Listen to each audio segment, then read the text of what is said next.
ब्रह्मांड में ऐसी कई सारी चीज़ें हैं जिसके ऊपर साइंटिस्ट रिसर्च कर रहे हैं। जैसे कि क्या मार्स पे लाइफ होती है, क्या एलियन सच में होते हैं और बहुत कुछ।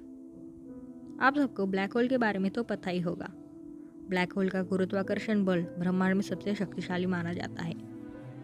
इतना ही नहीं, ब्लैक होल के आसपास मौजूद सभी सूत्र, ग्रहों और तारों को भी ब्लैक होल अपने अंदर खींच सकता है। हमारी मिल्की वे गैलेक्सी में भी एक ब्लैक होल की खोज की गई है जो हमारे सन से 30 लाख गुना बड़ा है। ब्लैक होल का जो गुरुत्वाकर्षण बल है वो इतना शक्तिशाली है कि वो हमारी पूरे सोलर सिस्टम को भी उसके अंदर खींच सकता है। लेकिन दोस्तों, एक सोचने की बात है कि अगर आप ब्लैक होल के अंदर चले जाए तो आपके साथ क्या हो सकता है। दोस्तों, आप इमेजिन कीजिए कि आप एक एस्ट्रोनॉट है और आप अपने एक स्पेस मिशन के लिए स्पेस में गए हैं। तभी आपको पता चलता है कि आपका जो स्पेस शटल है उसके अंदर कोई तकनीकी खराबी है। आप उसे ठीक करने के लिए उसके अंदर जाते हैं। तभी आपको पता चलता है कि वो तो बाहर है, तो आप उसे ठीक करने के लिए बाहर जाते हैं। और तभी एक चीज़ आपको उसकी तरफ खींच रही है और वो एक ब्लैक होल है। तो पहले तो आपके मन में दो विचार आएंगे, कहीं मैं मर तो नहीं जाऊँगा या फिर मैं जलकर राख हो जाऊँगा। लेकिन इसके अलावा ब्लैक होल में आपके साथ कई और चीज़ें भी हो सकती है। जैसे कि जब ब्लैक होल किसी को चीज़ को खींचता है तो अपना जो सारा ग्रेविटेशनल फोर्स है वो नीचे की तरफ रहता है, इसलिए आपकी बॉडी स्ट्रेच होनी शुरू हो जाएगी।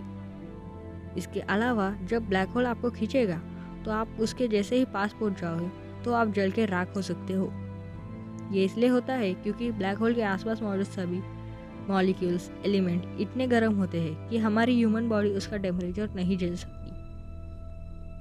इसके अलावा जब ब्लैक होल आपको खींचेगा तो ऐसा भी हो सकता है कि आप बिना किसी नुकसान के उसके अंदर चले जाओ और आप वहाँ से सीधा 5th डायमेंशन में पहुँच जाओ, जिससे आप एक नए सोलर सिस्टम की खोज कर सकते हो और उस सोलर सिस्टम में शायद से अर्थ जैसा एक प्लैनेट भी मिल जाए। लेकिन दोस्तों, आपके मन में एक विचार आया होगा कि अगर कोई ब्लैक होल के अंदर जाता है तो वो बाहर क्यों नहीं आता। दोस्तों, स्टीफन हॉकिंग ने इसका जवाब कई सौ साल पहले दे चुका था। स्टीफन का कहना था, जब ब्लैक होल किसी चीज़ को उसके अंदर खींचता है तो वो उसे बाहर भी छोड़ता है।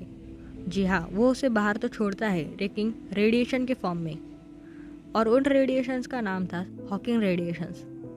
लेकिन अभी भी ब्लैक होल की थ्योरी पूरी तरह से कंफर्म नहीं है।